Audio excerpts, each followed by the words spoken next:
2007 to 2017 Toyota Camry gear shifter knob removal. So if yours has a skirt or a fabric on it, all you got to do is gently grab the fabric on here and pull it down like this. Let me show you. Just grab this and just kind of wiggle and pull it down like that. And then once this is down, we could just unscrew it. Don't let the fabric get on there, and then just unscrew it like that and then pull it straight off. And this is how you remove it on this 2017.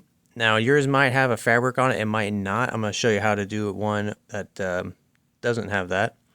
So this is a 2014, and as you can see, all you got to do is just take the knob here and spin it, unscrew it, and take it off. And then boom, that's how you do it. So if you need a replacement or you want to upgrade to a cooler one, when you go to put it on, you'll just screw it back on and screw it tight until it's facing the right direction that you want it to be, and that's it. I'm going to link below to some awesome replacements on Amazon. These are carbon fiber knob replacements. These are for if yours doesn't have any fabric on it. And these have 5-star ratings.